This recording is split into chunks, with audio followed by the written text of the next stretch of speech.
welcome to the Raw and Fearless podcast. And today we are all loving each other on one seat because actually, before I say because, let us introduce ourselves. You can start from that side, coming to this side.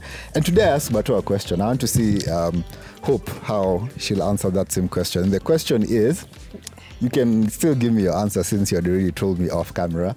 The question is, would you take $10 billion and then know that somebody random somewhere will die, or know that the maximum amount that you can ever earn in your life is $5,000? So if you're employed, any place you go into, the maximum amount you'll be getting is $5,000. Good morning, good evening, and good afternoon from where you're watching. My name is Eric James. To answer that question, I obviously pick choice B, 5K. First, I don't like the conscience of a dead person on my mind. I already am guilty of many things. A dead body should not be one of them. And second, I think it's more of the idea of, you can be paid 5K per minute. So yeah, that's where my loophole. That's where my loophole is. Per month? Maximum. Yeah, still, I don't want like a dead body on my conscience. I feel, nah. Right. Human life is so, let me not continue. Okay, my name is Berto, and I said I'd take the 10 billion because random people die every day. So it's not good, like it wouldn't make a difference. Yes, thank you for clapping. I agree. Yes. I feel like I want to say I'd take the 5,000, but I feel like I'd be lying. So you're taking the 10 billion? Yes. Yeah, I'll pay for therapy. Wow. Blood money. And also, just like Eric, I'd take the 5,000. I'm a good human. And like the people who are clapping in the background. The shadows. I'm sure you've had people clapping in the background. And the reason why is because today, what we're doing is taking questions from our audience who you can't see, but they'll be walking up to a mic. There's already one person at the mic, and then they'll be asking us questions, and then we have to talk. For the record, as always, I did not consent to this. We were jumped. There's no consent that is required here. So, our first question of the day. Hit us with the question. Hi. My question was, as a young Christian, what age are you supposed to have so you can go into a relationship? At what age should you go into? Yeah. And is it right if you're 18 years and now like you haven't even gotten yet to like 25 to have a girlfriend? All right. So the question is, what age should you start dating as a Christian, as a young Christian? And he's saying between 18 and below, or like 18 to 25, should you be dating, or even below? Eric? I'm going to give you two answers. The first one is the Christianese one, and then the other one is the things on the ground, because that's where we are. The Christianese one is dating is a matter of trying to find somebody you're going to spend your life with and all that. So you should only date when you're like ready to marry. If you look at ground, I feel like once you turn 18, you have a lot going on that you can't really think of dating. But like if before 18, I'm pretty sure you can, I want to say friend date, like trying to understand how your love language is, your attachment styles, kind of see where you're at as a person within a relationship, so that when you turn 18, you kind of have things to deal with. Like when you go to therapy, you have topics. In short. So should 16-year-olds date? Friend dating, yes. Right. What's this thing called? Sexual relations. No putting yourself in a place that a baby can be born. Is what I'm saying. Is what I'm saying. All right. Stay out of the bedroom. Don't go to hospital. Stay out of the bedroom. Actually, don't go to hospital. I agree with Eric. I do agree with Eric. You good? That was good? That was good. Awesome. Next question. Who was our next question? I want to change my answer before you get the next question. I'll take the 5,000. Stick with your answers. Stick with your blood money. No. Stick with your blood money. Get our money. next question. So am I supposed to face you guys with the camera? Whichever way you want to. Can address the nation or look at us. Okay, guys. So I want you to really think about this question before you answer. He's gonna ask and answer this question. Yes. So which one? Just walk in closer to the mic. which one of these should be subsidized fully by the government and which one should be self-sustained, basically? Choice A, condoms. Choice B, sanitary pads. Before you answer, I want you to think about the question. Just repeat the question again. Which one, in your opinion, should be fully subsidized by the government and which one should be left? In terms of like self-sustaining, guys have to buy it for themselves. Choice A, condoms, and choice B, sanitary pads.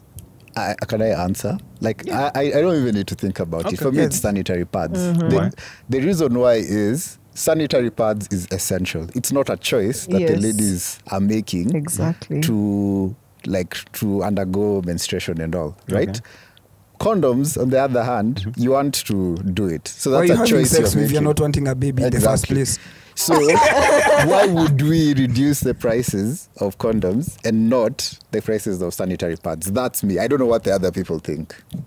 I agree 100%. Menstruation is not a choice. Yes. But sex is. So no rebuttal at all. No. Nope. Have you guys considered the consequences of having condoms being expensive? What are the consequences? Let's not think about the situation where we're privileged to have at the moment.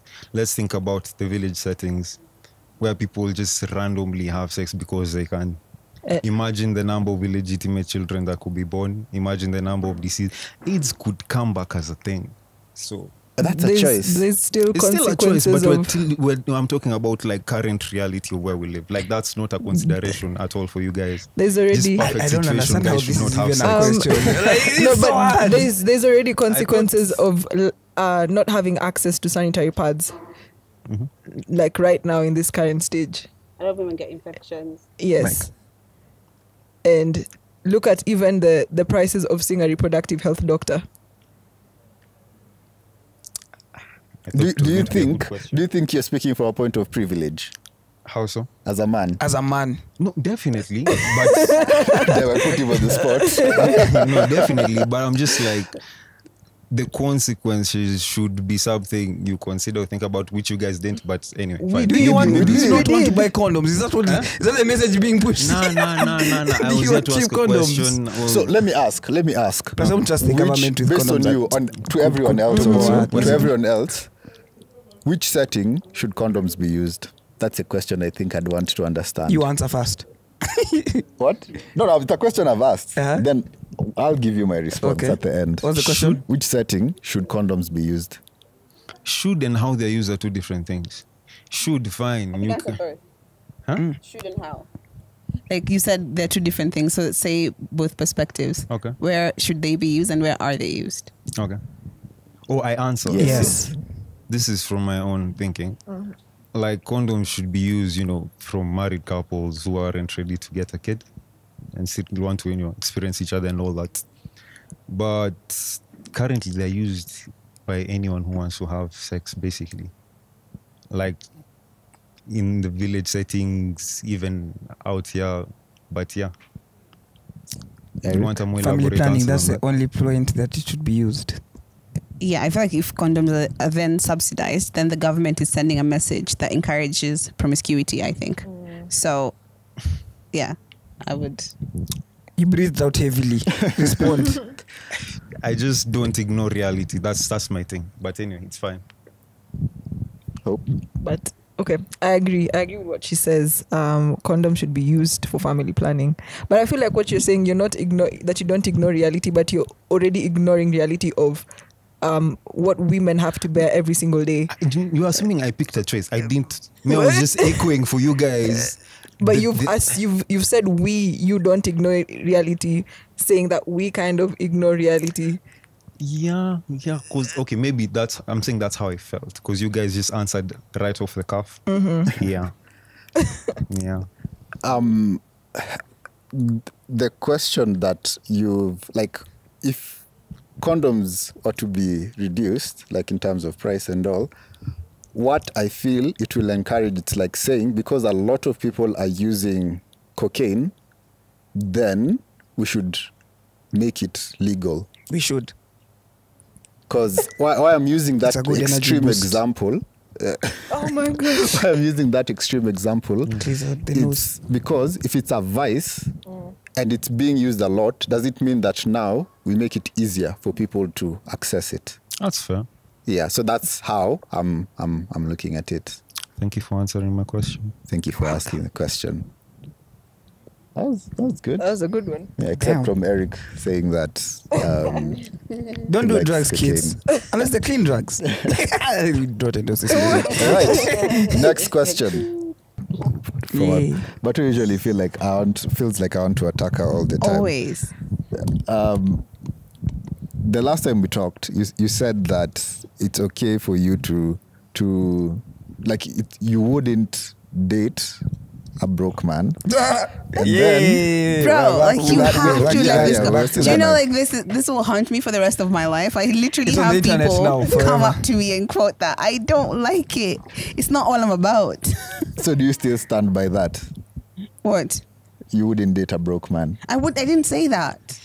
I did Okay, not would say you that date I a wouldn't broke man? So you'll date a broke man. He has a question. No, I know he's there. Would you date a broke man? I think it depends on what the definition of broke is. What's your definition of broke? My definition of broke is like what I am right now. It's You are You're broke. broke. Yes. Do you know? Yeah.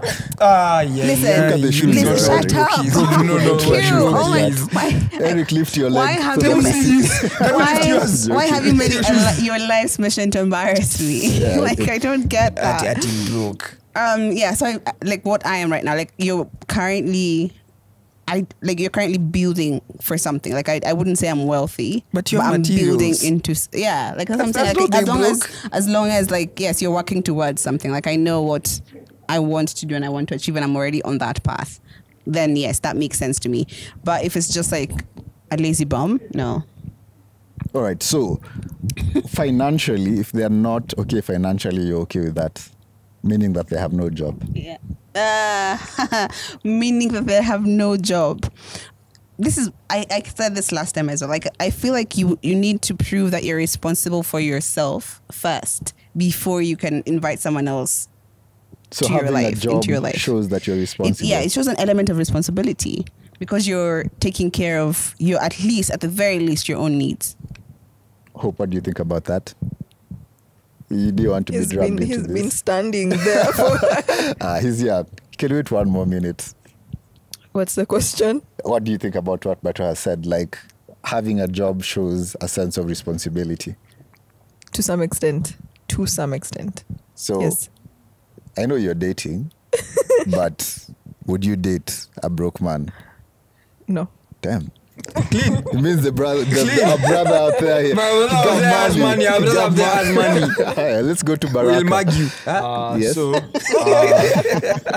my question was, is it right for a Christian and an unchristian to date? Damn. No. Is Damn. it right? No. No. I can fix them. No. That's So it's That not is right no. for a Muslim and a Christian to be in a relationship. No, not really. When you have a difference of ideology, it messes up a lot of things within a relationship. Not even just religious, actually, which is the If you say foundation. friends, sasa, about tutabishana. So, yeah, it's just a difference of like I agree. Like Yeah. it's not even surface level. It's not even like even the fundamental things, especially like you need to agree on those things. Which So are I agree. But now the question, to add on to his question, I agree with what you guys have said. What if you're dating and then somebody converts? You leave them. You leave them. Like You it's leave easy. them. What if they're Even if they're married? the laugh of your life. Huh? You stay. Auntie? If you're married, That's a different thing. Betrayal, damn. disgrace. I shall leave. Oh shit. Clean. Yeah. Clean. So both of you are saying you leave. I haven't said you leave. I haven't given my response yet. Uh-huh. I will go with what Paul says in 1 Corinthians 7, where he talks about how if you have an unbelieving spouse, like you conduct yourself in a godly manner that may attract them to the Lord. But if they choose to leave, then you're no longer bound to them. What if they choose to stay? Then you conduct yourself, you stay and conduct yourself in a godly manner. You love them with the love of Christ.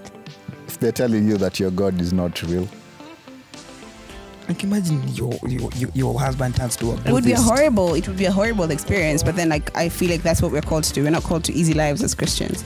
Like, if like this is my spouse. Yeah. You know, butter makes me happy. Shut up, Q. Okay. This is my that's spouse. If this is my spouse, then like I'm willing to do whatever it takes, pray fast, do whatever it takes to make sure that they encounter the Lord. Butter talks about not Christians. You're Stop. called to not have an easy life, but And you then can't do invites- it. Somebody who's broke anyway. Sorry. How is that an easy life? Oh, that was the end of the question. Great.